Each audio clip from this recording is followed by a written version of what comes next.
Hey, record loving friends, it's Brian from tokyorecordstyle coming to you with the not very official 2026 vinyl tag put forth by our homie David Atkinson, who graciously participated in the Japan vinyl tag back when. So I'm very excited to do my end of the year vinyl tag. I've got my list printed up here. I've gone through the records. It could be a doozy of a video. It's been a while since I've made a talking head video here in front of my records, and I'm really excited to get started. So without further ado, off we go. Question number 1. Show your best vinyl or other format musical purchase of 2025. That would be my copy of Phish's Billy Breathes that came out on Record Store Day in maybe 2011. Does Record Store Day go back that far? 2018 maybe? I've forgotten. But I didn't get it at the time, and it was prohibitively expensive for a long time. It is one of my all-time favorite Phish records, possibly my favorite one. This is bassist Mike Gordon on the cover. It seems like the cover was an afterthought. It's called Billy Breathes. And this record is very important to me. It came to me in a very important moment in my life when I was living in a Volkswagen bus on the side of the road in South Dakota, of all places. Now, the way that I acquired this record, I didn't find it in the wild. I actually found it on Mercari, a Japanese sort of eBay. And the seller was in Tokyo and agreed to meet me online. And we had a tough negotiation. And finally, we agreed on a price more than I probably should have, but it was a record I really wanted at the top of my wish list. I really wanted this particular version, the original release, the 2000 whatever Record Store Day release, and believe it or not, it's still sealed. And that kind of meant something to me. The fact that I would be the first one to play it. It's numbered and embossed and all of that. And the seller agreed to meet me at Shinjuku Station. So I went to Shinjuku Station and we made the deal. And I went outside the station and I was very happy. And I made this photo of myself on a bridge that is over by that giant famous disc union. But this was a very special day. My best purchase of 2025. Phish's 1996 seminal album, Billy Breathes, with Mike Gordon, bassist, looking ridiculous here on the cover. Okay, moving along. Number 2 on the list. Share your favorite live musical experience of 2025. Well, that would have to be a show I saw not too many months ago with my friend Jeff Franca of Thievery Corporation. Together, we went and saw Adrian Sherwood and his production of his new album, The Collapse of Everything, which also featured a set with Mad Professor and another one by Dennis Bovell. It was a musical highlight not only of 2025, but of my life. Adrian Sherwood hadn't put out a record with his name as the primary artist in a number of years, but this came out late 2025, called The Collapse of Everything. 10 songs, dubified like nobody's business.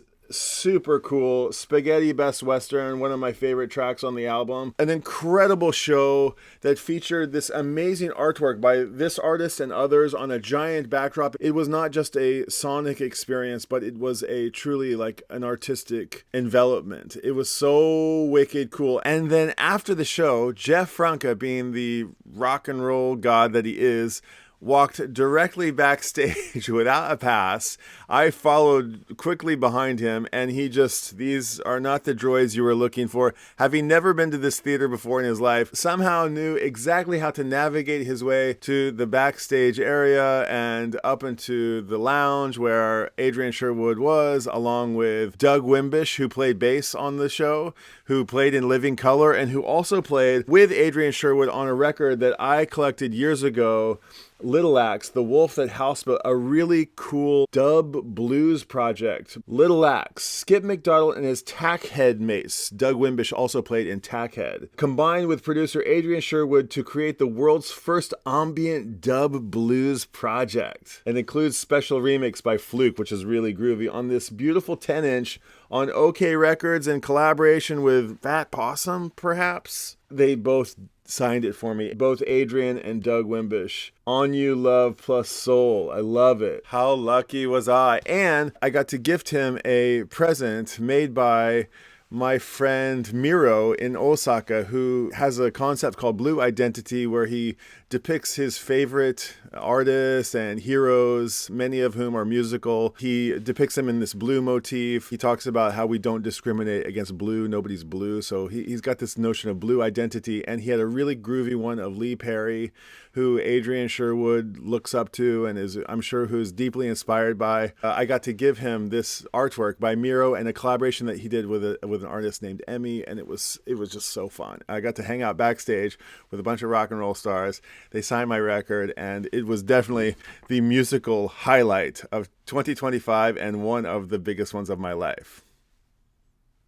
Okay, number 3. Your vinyl record collection in 10 years' time. Is it bigger, smaller, or about the same? Explain why. I'm going to say slightly bigger because I think I still have record collecting ahead of me. I still have dreams of putting together a whole idea that I'm working towards. I expect it to be bigger. Not infinitely bigger, but a bit bigger. It's maybe 2 or 1,000 pieces at the moment, but maybe it increases by 20%, something like this. Depends on whether the rest of the family is okay with it or not. I think it's going to be okay. We're being in Tokyo, we're limited on space, so it can't grow infinitely, but I do have a little hangout space where I can keep my records.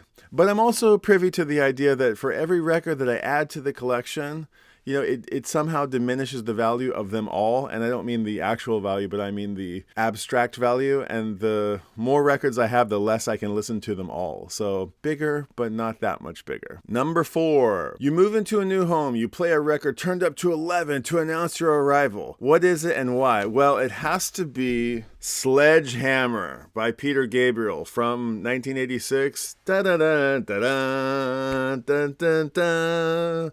And this is the 12-inch, slightly longer 12-inch version. And it is so great. It's got a great little sleeper of a lead-in that's really cool. You don't know what you're listening to. It lasts about a minute. It sounds faintly familiar, and then boom, da-da-da-da-da-da, the horns come in and there's a giant drop. Super groovy, off, of course, the album So, which was a masterpiece, a formative record from my 80s. I would have been 10 years old when this came out. I love this notion of putting it on first because, one, it's a killer tune. Sonically, it sounds fantastic. And I'd be lying if I said I didn't get the idea from Harry Styles, who did an amazing cover of this when he was being interviewed by Howard Stern. And he talks about going to record at Real World Studios, Peter Gabriel's famous, gorgeous architectural masterpiece of a studio in the countryside of England somewhere. And they went into the studio and they said, "Can we crank Sledgehammer?" And the guys operating the table were like, "Everybody does." And they said they just rocked out. And I was so inspired by that. So that would be my pick for announcing my arrival to the new neighborhood. Sledgehammer. Hello, the foreigner has arrived in the neighborhood. Prepare to be sledgehammered. Number 5. Show 2 albums, each for your favorite male and female singers. Why these 2? Okay, this was impossibly hard. I did not know who to choose. I was thinking Nina Simone, Roberta Flack, Joni Mitchell, Norah Jones. For male singers, I was thinking David Bowie, Adam Green, and finally I landed on these 2. 2 records on heavy rotation in my collection, one that I scored in 2025 and one that I've had for 25 years. This is Les Fleurs, the Minnie Riperton anthology. I don't know Minnie Riperton's discography whatsoever, and that is why I chose this anthology record, that I could get a little bit of taste of it all. It's on Stateside Records, and it's got 4 sides, and I only really know the title track. I've listened to it a couple of times. It's soul. I don't know if she has quite a virtuoso type voice, but I love this track, and she's my new jam. So I don't really know what more to say about it. She will continue to stay on the turntable in 2026.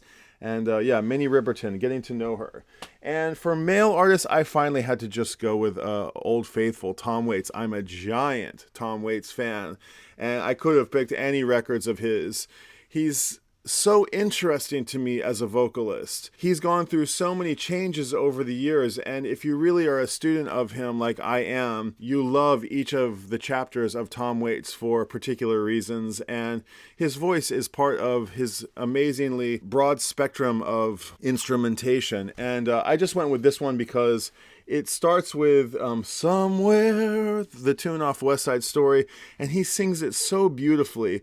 And I almost want to say he's just coming out of his barroom piano man kind of drunkard singer era, and he's coming into a new, a more soulful moment. And this is on Asylum Records, the Asylum years, and he does Red Shoes by the Drugstore, a really great tune, and Wrong Side of the Road, Kentucky Avenue, and Blue Valentine, all the way from Philadelphia.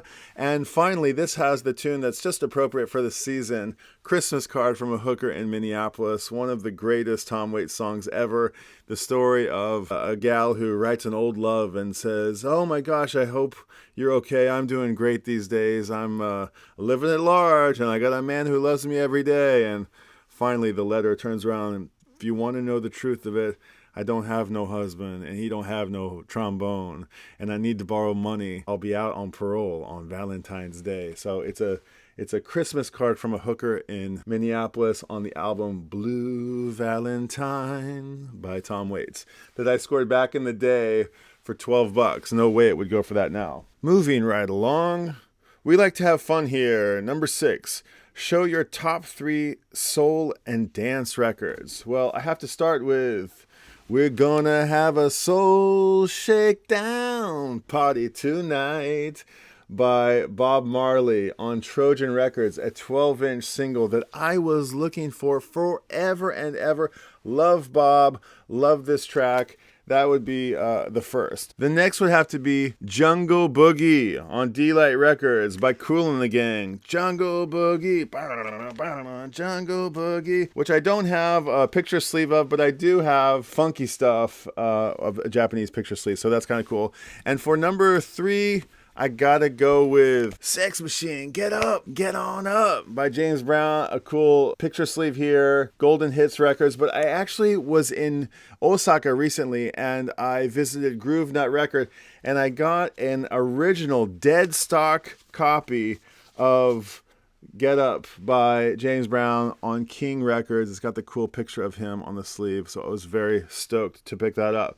And the reason that I love this song so much is because I saw the Black Crowes not too long ago. It might have even been in early 2025 or the end of 2024. And my friend Eric Deutsch is playing with them. And they had a masterful opening. Before they came out on stage, they blasted this on the house PA. And the whole audience who was sitting down at the time got up, get on up. And everybody got on their feet and started dancing. And the Robinson brothers just came out skating along on the stage. It was so groovy. And it was such a clever way to start the show. And I thought it would be a really fun way to start a DJ set from time to time. So my soul and dance records for David Atkinson's final tag. Okay, number 7, a real stinker. Nominate a track you hate from an album you love. Why the hate? Well, I am taking a pass here. David Atkinson, who, bless his heart, did the Japan vinyl tag, actually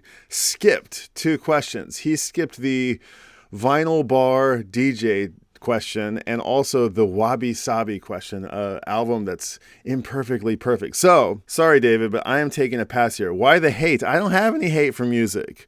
I don't have any hate for musical tracks. If I don't like the track, I'm going to try to find out why I do like it and not why I hate it. I don't have any hate for any music. I don't hate. It's not good for my heart. I don't hate. So I'll take a pass on that one. Forgive me. And I've got one more pass. So... Okay, number 8. If you had to pick one album from each of the last 6 decades, what would they be? The 60s, 70s, 80s, 90s, aughts, and 2010s. An impossibly hard question. These were albums not necessarily that defined the decade, but that were important to me. I thought about for the 60s, I should go with Dylan, Bringing It All Back Home and Highway 61 Revisited.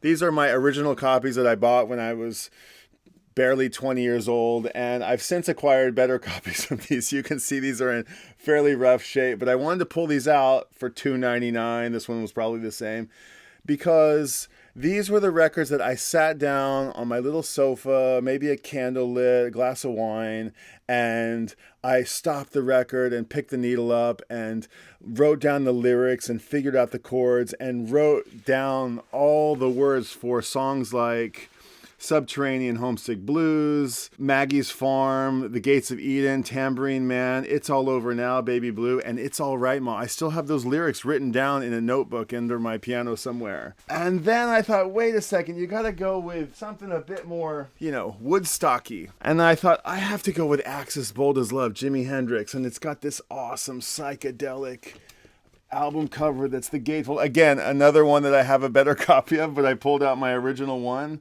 And I had probably just started having ideas of maybe someday going to India when I bought this record. And I eventually did go and learn about some of these deities on the cover. And the first time you find a vertical gatefold like this, you're just like, your mind is blown. And then I remembered, oh, wait a second, I can go with Dylan too. Dylan's Blonde on Blonde, both from the late 60s, I think. Bold as Love from 67 and maybe Blonde on Blonde from 66. Blonde on Blonde is another really groovy vertical image here on the gatefold. Can I maneuver them without the records falling out and without tearing my old school gatefolds in half?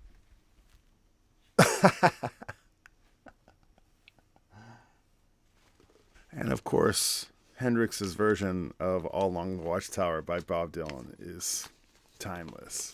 For the 70s, and possibly hard choice, I feel like it's a huge decade with different moments throughout the 70s. I was born in 76. The sound of my early childhood is definitely the smooth sounds of Karen Carpenter and James Taylor and Carly Simon and Carole King.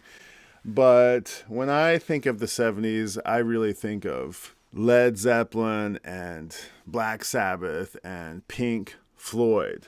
Now, I know Dark Side back and forth. I have the entire Pink Floyd discography. Some people scoff at the later Pink Floyd, and they think metal is the best, or Obscured by Clouds is really true old school Pink Floyd with Syd Barrett. But I'm a giant fan of all the records. I just picked this one because it was the flavor of the moment. So Wish You Were Here. What more can you say about it? Incredible Pink Floyd. Wish You Were Here in 1975. 80s. Also an impossibly hard decade to sort of pin down with a really important, formative record to me. I had to go with a couple here. Jane's Addiction, self-titled first album, also known as Triple X, and the Pixies' Doolittle. Jane's Addiction came out in 85, 86, and Doolittle came out quite later, maybe 89. But I feel like this album kind of captured all of the new wave that was up and coming at the time. I feel like it laid the groundwork for what would come in the 90s, and it just captured a snapshot of what was happening in the 80s. This has tracks like Gouge Away. Gouge Away is on Doolittle. Trip Away is on Triple X. Rock and Roll by the Velvet Underground. I love rock and roll. This one also has Sympathy for the Devil. The first time I heard the Stones do Sympathy for the Devil, I thought they were covering Jane's Addiction. Pigs in Zen. Jane says, I'm done with Sergio. He treats me like a rag doll. And another super formative album from my youth. This blew the blinders wide open when I discovered it in Phoenix in 1989. I was 13 years old. And I stopped listening to MTV. And all of those artists from We Are the World stopped being really important to me. And it became about Pixies and Circle Jerks and Butthole Surfers and Dead Kennedys. And I suddenly just had a whole new world of music to explore. The Pixies, of course, were hugely influential for Kurt Cobain. And I think so many artists that arose in my high school era, which was 91 to 95. So representing the 80s, the mid to late 80s, I'm going with Jane's Addiction, Triple X, and Pixies' Doolittle. We kind of skipped over almost a whole decade, 75 to 85, but I'm okay with it. For the 90s, I'm going with the Beasties. The Beasties represent many, many summers of soundtracks in my life. Check Your Head and Ill Communication, back to back. Two amazing records from 92 and maybe 93. Following up Paul's Boutique, I followed the Beasties closely through their entire career. I got all the albums as they came out, and I remember Paul's Boutique was the first record that I spent the $9 on the cassette and got home, and it wasn't Licensed to Ill, and I was, I had to learn to love it, but I did, and it was finally vindicated in the end. But what came next was a breakthrough. Check Your Head is a return to form where they are pictured here with their instruments, and they're playing their instruments like the punk days back when. And they also have some jazz influences, and a bunch of jazz legends get mentioned in the lyrics of the songs. Jimmy James, Funky Boss, Pass the Mic, Gratitude, Lighten Up, you know the tune. I think that ended up on the In Sounds from the Way Out, and where they recorded an instrumental album. I think it's coming out of the outtakes of maybe this era. Namaste is the final track on here, and this is just when Adam Yauch is starting his journey into Buddhism, and then followed by Ill Communication, of course, had the hit, Listen all y'all, it's a sabotage, listen all y'all, it's a sabotage, which had that hilarious video on it. It also had Bodhisattva Vow on it, and it also had Sure Shot on it. And Sure Shot had an incredible lyric by Adam Yauch, who just became such an important person to me.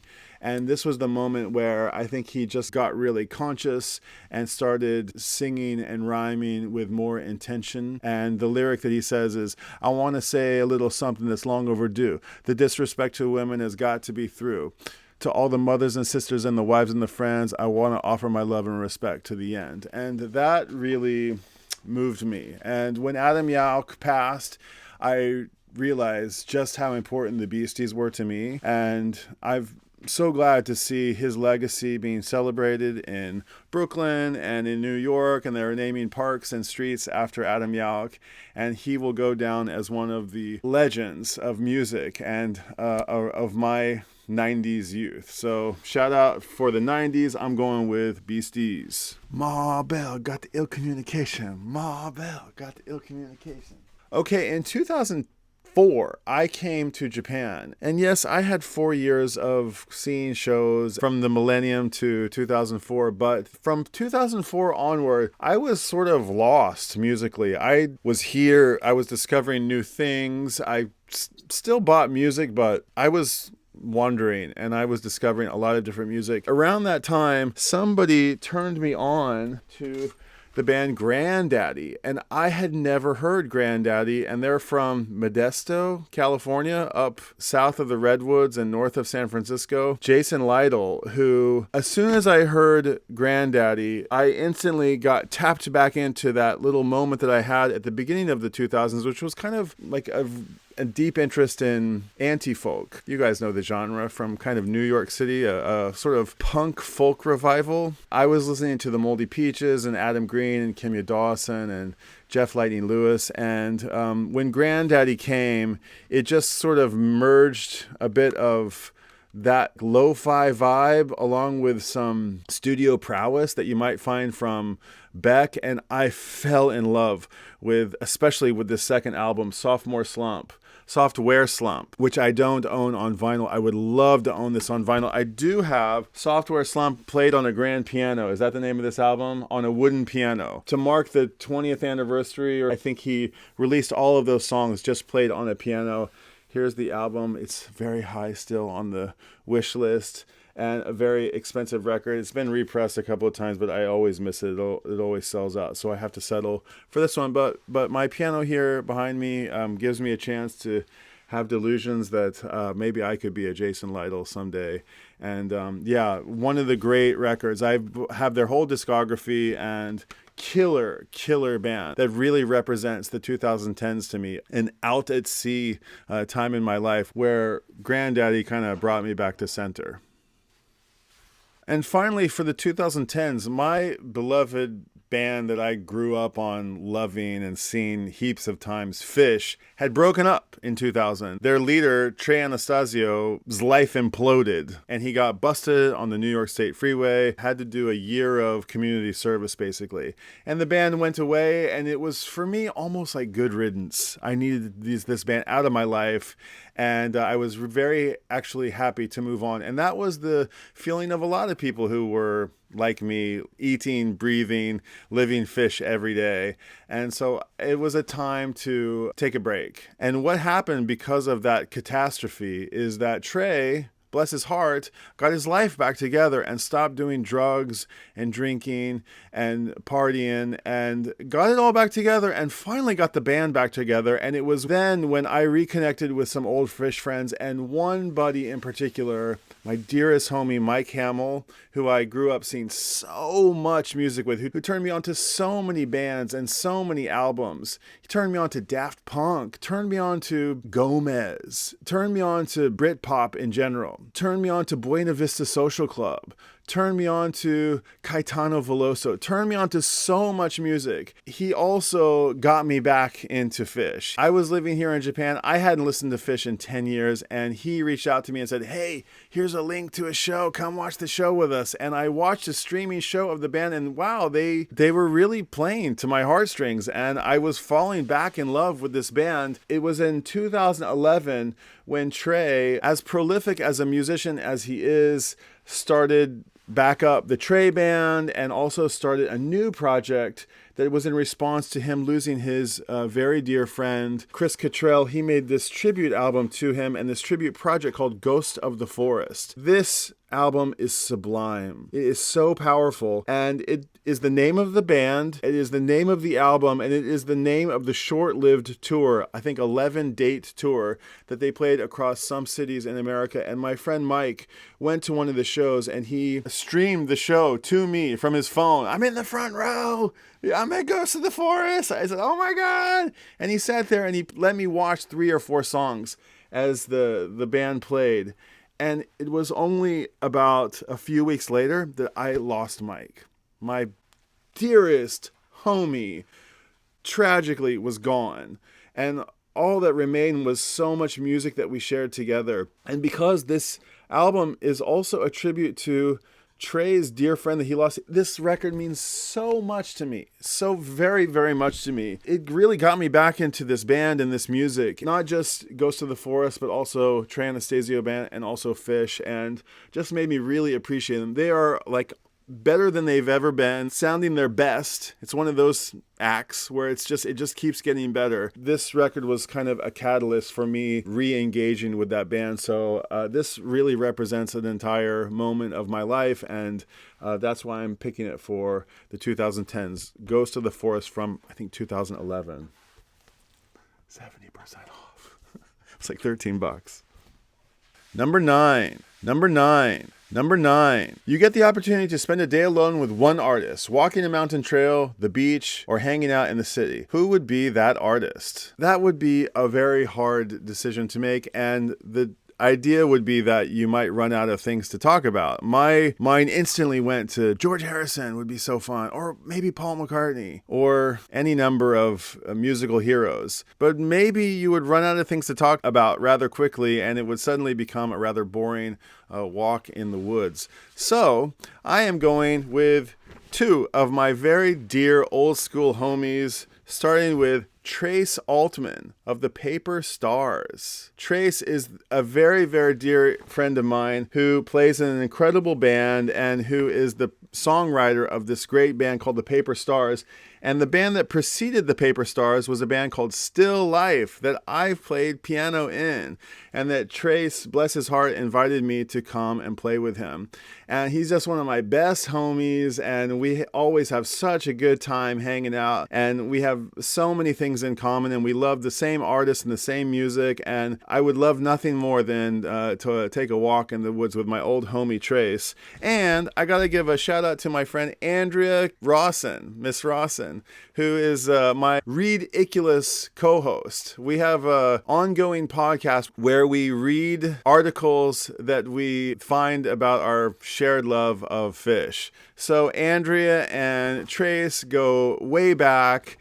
We've been playing music together since we were 20. And so it's a really fun time to look back on in my life. And if I were to be able to spend a whole day hanging out with my friends, these two would be definitely the two I would choose. I encourage you to go dig up Paper Stars online. I'm sure there's a Bandcamp page. This is a rather old CD from maybe 2006, I want to say. But all the songs on here, Moving On, Tornadoes in the Snow, Latrodrome, Hummingbird, Once Upon a Time, these were songs that we played in Still Life as well. Man, just one of those artists who just hits all the heartstrings. Number 10, what would be your must-ask question to these artists who you've gone out on a walk with? Well, I would just simply ask them, can we play some music, just like old times? Hopefully we could find a garage or a practice space and a drum kit and a piano and some guitars and mandolins, and we could all have a go at, ukulele. We got to have a ukulele for Andrea, who plays in the Maydays. You got to go check out the Maydays, too. I didn't mention that. She's not only the Ridiculous podcast, she has her own band that's doing very well called the Maydays. So the Paper Stars and the Maydays, two friends from back when, Andrea and Trace. Thank you guys. Love you guys. Love you guys so much. Number 11, show a record that contains a track that always brings a tear to the eye, or are you a heartless bastard? Well, I am definitely not a heartless bastard, and I have lots of music that brings tears to my eyes, but I am going with the Black Crowes. Shake Your Money Maker from, I don't even know when. But this record was, I think it just celebrated its 30th year anniversary. So yeah, 30 years ago, 1995. Does that sound right? Yeah, I guess 1995. I love the Black Crowes. They represented, although they were from Georgia, which is like a million miles away from Tulsa, they somehow represented a piece of me on the world stage. And so that's one of the reasons that I really loved them. Another friend of mine from back in the day, Eric Deutsch, who is also friends with Trace and with Andrea. Eric Deutsch is a phenomenal pianist and composer and director, and he is a Black Crow now. He is on tour with the Black Crowes playing keys with the Black Crowes. He's played with a bunch of legendary musicians, and he's a shredder. He's like a Cold Stone Killer, a real amazing piano player, like genius Juilliard kind of level player. And he's students of a whole bunch of jazz legends and also of avant-garde guys. And man, the guy plays everything. He's just so talented. He's my piano teacher when he is. And he is a Black Crow, and he invited me to go see the Black Crowes when they came to Tokyo on the Shake Your Money Maker tour a year or two ago. I mentioned it in the Get Up, in the Soul record with James Brown. They played the Get Up, and it was just such a hot show, and everybody was so happy to see the Black Crowes again. And they were out there, and they were going to do this whole album in its entirety, including Twice as Hard, Jealous Again, Hard to Handle. Is that Otis? Hard to Handle? And of course, the Dead did it. She Talks to Angels, such a powerful song. But the one that took my breath away and that brought a tear to my eye is Seeing Things.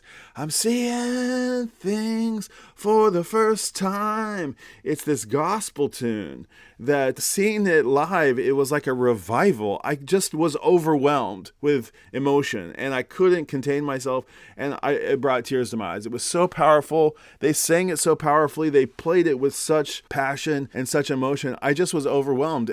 I was seeing things for the first time, and I was brought to tears. So this is my choice for that one. A great memory, and I'm so proud of our buddy Eric Deutsch, who is now a Black Crow. So cool. Number 12, show 3 albums from artists you've tried to love, but you're questioning why you bother. Well, this one I'm taking my second pass. David Atkinson skipped 2 of my prompts, so I'm skipping 2 of his. I'm taking my second skip here. I don't have artists in my collection that I've tried to love, but they just don't click. I don't ask myself, why bother? There's no music in my collection that I think like this, and there's really no music out there at all that I think like this. I always think if there's music that doesn't connect with me, it's only a matter of time before it will connect with me. And it's just no. And I just haven't quite gotten to that yes yet. And so I'm still in a place of effort to understand and to appreciate the artist. So I could say like maybe Springsteen, Elvis Costello.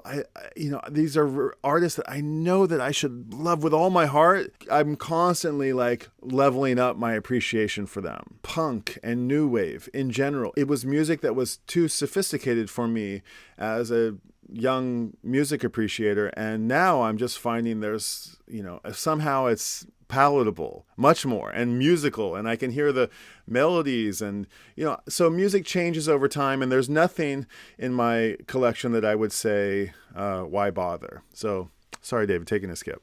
Number 13, show an album from an artist whose character disappoints you, or can you separate the artist from the art? Well, there's a handful of these guys, but I tend to separate the artist and the art. But one guy who I see on screen from time to time in old interviews who I just kind of roll my eyes at a little bit, but who I love deeply is Frank Zappa.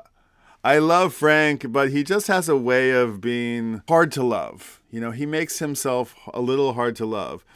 Asked about what he thought about Jimi Hendrix, he said, he doesn't say, oh, he's a great guitar player. He says, Jimmy didn't have any training, and I would have taken him in and given him some musical theory and made him articulate and literate in music so that he could transpose his ideas to paper and it could be played by symphonies and things like this. I admire the intention, but sometimes he just came across as a little prickly, but I am all in on Zappa at 10,000%. And I haven't bought a Zappa record in a handful of years. I think I've bought nearly them all, and there's a lot to buy. And I've had, at least in a couple of chapters in my life, I think I've had 30 or 40 or maybe even 50 Zappa CDs at a time, and nearly as many records. I never owned Joe's Garage on vinyl before, and it's usually sold as like a 2-record set, but I recently found all 3 records in this really cool box set that I bought at a record fair in Osaka as a special little treat for myself on the Zappa record label. And what's really cool about this is it's sealed. It's sealed. It's maybe from 1979, 1981. I'm not sure when Joe's Garage came out, but a killer record, a cult classic, one of my all-time favorites, up there with like Monty Python's Meaning of Life or The Life of Brian. I love Joe's Garage. The story of Joe playing music in his garage, his mother's yelling, "Turn it down! We were playing the same old song." And how he goes from playing in a garage band to playing on, in clubs and theaters and Life on the Bus and The Girls and Mammalian Protuberances and The Central Scrutinizer, and how he ends up falling prey to life on the road. But a killer album, Joe's Garage. So many Zappa records I love. This one might be scoffed at by diehard fans, but I love Joe's Garage. Can't wait to open this and listen. Be the first person to listen to these records. 6 sides. Gonna be fun. Number 14, if you had to sell all your vinyl along with your record player, show the one album you would hold on to as a keepsake. Well, a little Fishy-centric here, but this is Fish's second album, Lawn Boy, with the vacuum cleaner on the cover, played, of course, by drummer John Fishman. This is a repress, but I have the highly coveted first pressing of Lawn Boy. Lawn Boy only got pressed about 500 times, they say, on Go-Go Records, and even back when, before the vinyl resurgence, this was a highly sought-after record. They were impossible to get. And, the hen's teeth, rarer than hen's teeth. You didn't know anybody that had one. And I was at Amoeba Records in San Francisco, and I was going through the P's, and there it was! Oh my God! There's a copy in the piece! Oh my God! I could not believe it. I screamed at the top of my lungs, "Oh my God! Oh my God!" I freaked out, and all these people in the Amoeba looked over and were staring at me, scowling at me. "What's wrong with you?" And I was like, "I just found a super, super rare record in the wild." And it was $13. I could not believe it. And I thought I was in a dream. And I walked up to the register just waiting for someone to be like, "Oh, no, sorry, I made a mistake there." And I walked out of the shop, and I could not believe what I had scored.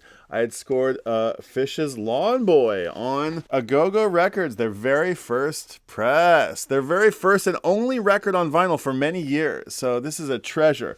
Another treasure that I would keep is probably my favorite record of all time, The Velvet Underground's Loaded. I love this record. A musical masterpiece from beginning to end. One of the hottest 3-song openings of any record. Who Loves the Sun, Sweet Jane, Rock and Roll, Cool It Down, New Age. New Age is so good. I just listened to it on Max's Kansas City this morning, and it's so funny to listen to this on Max's Kansas City because there's no audience, and Lou says, "Hi, we're the Velvet Underground." 0 applause, and it's just like a shitty, audience recording, and it's so cool, and they just shred a new age on it. Second side, it starts with Head Held High, Lonesome Cowboy Bill, I Found a Reason, Train Running Around the Bend, and Oh Sweet Nothing, the real masterpiece on the record. I can't sing this record's praises enough. It did not have John Cale on it. When I found that out in later years, that John was replaced by Doug Yule and that it was sort of their poppiest record, I didn't really hear it that way, but at the time, I just saw it as another record in their discography. But this is the 75th anniversary Atlantic recordings that I think got put out on Analog Sounds or our homies in Salina. And so this is really cool. I also have the outtakes that I knew from the Super Loaded edition. These are like B versions and outtakes. These were both gifted to me by my Tokyo Record Style homie, Bryce Suzuki. Thank you so much, guys. He knows how much I love this record. But the reason that I mentioned this record is because I have an original copy. Actually, not original. I have a nice price version, maybe. I'm not sure if it's even original or not, but it's pretty battered that I've had for a long, long time. But you'll notice that little scribble right there in the cloud in the middle. That's signature is from the one and only Lou Reed. I met Lou Reed at the Boulder Theater, and it was an incredible show and an incredible counter and one of the best musical stories of my life. The chance I got to have to meet Lou Reed, and this would definitely be the other album that I would keep if I had to get rid of everything as a keepsake. My Loaded and my original Lawn Boy. Number 15, discuss your VC highlight of 2025. If that's a video, link to it, but it could be a meetup or some event. Okay, well, because I didn't answer the other 2 questions that were sort of a bit negative-ish, I'm going to give you some lowlights as well as some highlights. The lowlights were getting shunned by the VC at large for my criminal apology at the beginning of the year. And for rushing to judgment of somebody. That was my big crime. I rushed to judge somebody and I felt bad about it. So I went and said, "Hey, I'm sorry for that." And I got about 1 million people telling me, "How dare you? How dare I what? How dare I apologize for judging somebody?" So anyway, that was a disappointment of 2025. Ending the Brian and Marty show, which was a result of that very thing. That was a bummer. I was really having fun hanging out with my homie Marty in Oregon, and it was a low light that show ended. And then, yeah, there was quite a lot of trolling and doxing and just like bad vibes in the VC. And I really hope there's a lot less of that in 2026. For highlights, the sticker campaign. I sent a lot of Tokyo Record Style stickers out there into the world. If you didn't get one, then send me a note and I'll be happy to send one along.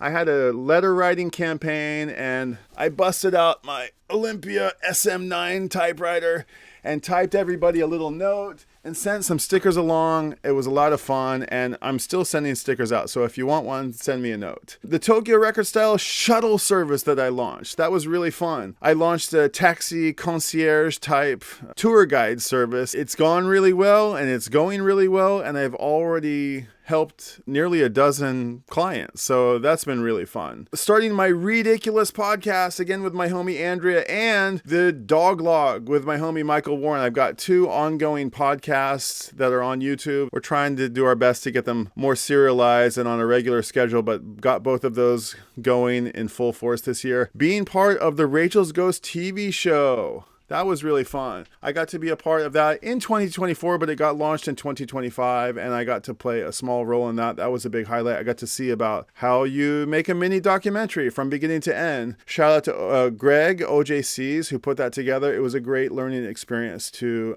get to see how that came together. So the TV show. If you didn't see it, it's out there and will be out there soon enough. So keep your eyes peeled for it on Rachel's Ghost, who's out there in the VC world. And also meeting a bunch of cool VC people in Tokyo. I met Tice and Fitz. I don't know if, I think those were in 2024, but I'm just rattling them all off here. Matt from Too Many Records, who came on the thing. Harry, Jim and Marty, Mike, Auntie, Doc Martin. I met Doc Martin in Tokyo. Kevin Cole from KEXP came out, and Sean and Tony from Baltimore and Celebration Records, and Dallas and Jeremy from New Zealand, and Bryce and Rabin and a bunch of others. I'm probably forgetting some, but those were a few lowlights and a lot of highlights from 2025. I hope there's many more highlights and very few lowlights in 2026. Number 16, name your favorite musical biopic, if you have one. I have to go with 1991's The Doors by Oliver Stone. I loved The Doors. Maybe it hasn't held up. I'm not really sure, but I loved Val Kilmer so much coming off of Top Gun. He was so cool in Top Gun. And I almost kind of liked him more than Maverick. You know, Iceman, he kind of like saved the day in the end. You know, he was the guy who was kind of the real hero. You know, he was just so convincing and so cool and so out there in The Doors. And that was really my first touch of psychedelia and the 60s. And it was my first chance to kind of see it. It was really formative. And I went out and bought the soundtrack looking for that tune, Heroin, on there. Where was that tune? I looked everywhere for it. This isn't a Doors song. And then I had to go find Nico and the Velvet Underground and Andy Warhol. And it just opened a whole new world of music appreciation. That was my entry point for the Velvet Underground, who have become one of my all-time favorite bands. So yeah, The Doors, Oliver Stone, Val Kilmer, he was just so good in that. Give 3 reasons why jazz matters and show a favorite album. This was the album I was most nervous about showing. And, did I pick 3? I might not even pick 3. I'm going to say the Chili Peppers. Flea was hugely influenced by his father, who's a trumpet player, I think, and who grew up with jazz guys in his house. And I don't think we would have the Chili Peppers if we didn't have jazz. I know this might not seem like a worthy reason why jazz is important, but I'm just thinking about how jazz influences modern music and the music that's important to me in my life. And I know Flea talks about his jazz heroes. He was recently interviewed by Rick Beato. It's a fantastic interview if you haven't seen it. And he talks so passionately about jazz and about music and how moving it is, and he's getting ready to release a solo album, and I think he's playing trumpet on the album, and he talks about having imposter syndrome and not feeling worthy of himself and of his musical peers of being able to play the trumpet with enough prowess to impress them and to stay true to the values of jazz. And I was just so moved by that. An album that we might not have had if it weren't for Flea's influences. Another 2 albums that I gotta go by are The Dead and The Almonds, Live Dead and Live at the Fillmore East. I remember hearing that Jerry and Dwayne were both heavily influenced by Coltrane. And I thought that was just really cool. I think you can hear a lot of improvisation that they got from the jazz guys who were their heroes. I know that Branford Marsalis went on to play with the Dead a lot, and I know that Jerry really loved playing with them. And in his own band, Jerry Band, I know that he brought in jazz guys. Being a musical visionary and one who could transcend genres, I think that both the Almonds and the Dead pulled a lot from jazz. Bob Weir often talks about counterpoint and how he complemented Jerry's guitar playing by how Maceo played against Miles and things like this. So maybe we wouldn't have the long jams of the Dead or the Almonds if it weren't for jazz. One more reason jazz is important, I want to say, is for the standard. The standard jazz song that seems to be owned by everybody. It was written by somebody, but it seems to be owned by everybody. And it's a song that is so timeless and crosses so many boundaries and cannot be contained by a single artist or by a single box. It just becomes a standard that anybody can have, a traditional song almost. And Leon Russell, Hometown Hero, talks about trying to write standards and about how impossibly hard that is. And if you're lucky, if you're really lucky, you might have one in you. And Leon had one in him with A Song for You. I think this song is a standard and will be out there for many, many generations to come. If you haven't seen his performance at the Rock and Roll Hall of Fame, his very induction by Elton John, and the performance that follows the induction, which is so moving, he plays an incredible duet with John Mayer. And I can't recommend this little video enough. I'll link it in the show notes. I really want you to watch it. It's so sublime. It's so cool. Jazz. Without jazz, would we have the standard? I don't know. But that's why I picked Leon Russell with Delta Lady on the B side. How cool is this Japanese picture sleeve? Getting to the end here. You're an innocent man on death row. They give you one last musical request. What do you ask for? Hard, very hard. Good questions, David. I'm going with Isn't It a Pity? The B-side on a song that could also be an answer here, My Sweet Lord, by George Harrison. A very cool Japanese picture sleeve here. Isn't It a Pity? Just 2 chords, I think. I think it's just 2 chords. It's such a powerful song. And yes, it's a very sad song, but it's also a cathartic song and with a very simple message. He says, isn't it a pity? Isn't it a shame how we break each other's hearts and cause each other pain? How we take each other's love without thinking anymore, forgetting to give back. I love this. Isn't that a pity? Forgetting to give back. And I don't know if it would be a pity that I'm going to be gone, but I just want to leave that message. Isn't it a pity that we forget to give back? Maybe we ought to think more about giving back, and we get that message from George Harrison. Young, bright, intentioned George Harrison, my favorite Beatle today and many days, most days. Number 19, sell your favorite artist to a new listener. Show one essential album and explain why they should make time for it. Okay, now you guys know that I'm ride or die. Fish or bust till the end of time. I love this band and I love them for all they aim to achieve. They're aspirational artists, and for that reason they inspire me. And everybody says that Fish is like a live experience and that you got to listen to them live and you got to go see them live, and they don't do justice to their studio albums. And so everybody recommends a live one, and that's sort of the unanimous decision about a record that you should go try to get into Fish. But I'm going to recommend you another one. If you didn't take my very first answer to prompt number 1, a record I scored this year, Billy Breeze, I'm going to recommend Hoist.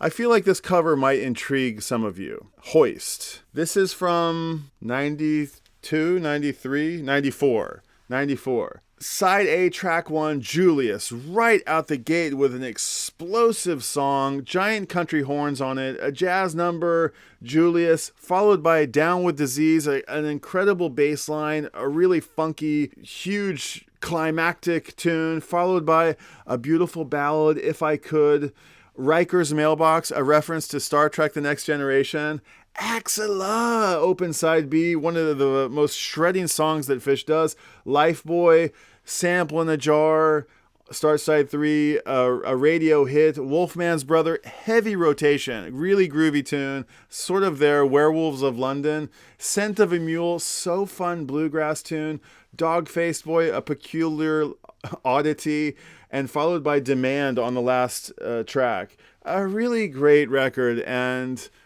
from beginning to end, and representative of their sound, and the first record that they actually tried to appeal to a slightly bigger audience, and there being their normal usual hams here in the album. Trey Anastasio on guitar, Paige McConnell on keys, John Greasy Physique Fishman, and Mike Gordon, and out here on the pier, the New Jersey pier. I think I've been there before. Really great album. Hoist from 1994, Fish.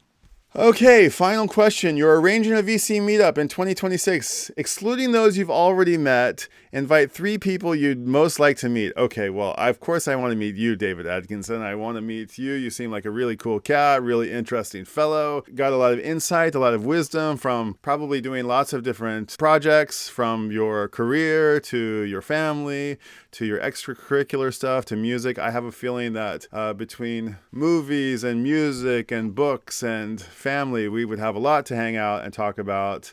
Another person I want to meet is Katie Cords. I really love Katie Cords. She is so passionate about music. She's down in Australia. She's in the Blue Mountains, I think. And that's right outside of Sydney, I want to say. It's one of those sort of sad, maybe it takes like an hour and a half to get there, perhaps. It's like close enough to be close, but far enough to be, just right. And it looks like the most majestic landscape. It looks like a great place to visit. I would love to someday go there and just meet her. And she seems so chill and so cool and so like laid back and so passionate about music. I really, really dig her vibe and her videos. And she inspires me to put out the same energy. So Katie Cords of Cords Records. I love her channel. She's really cool. Grasshopper's kind of new on the scene, and he's really cool cat. He's got his own records. Grasshopper sent me a record.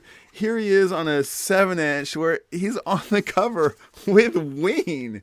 His record, another one of my favorite bands. There he is, right here. There's Grasshopper with his dreads back in the 90s sometime. Those look like they could all be my homies. I would love to go back in time to this moment. Grasshopper's really kind. We've had a couple of phone calls and face-to-face chats, and he was so kind to send me his entire Ween discography on CD. I was missing a whole bunch of CDs. I gave them away at some point, and he seems like a really cool cat. So another somebody who I'd like to meet, But I want to meet all of you guys. I've written a list here of all the people I want to meet. I'm going to add a few more to it.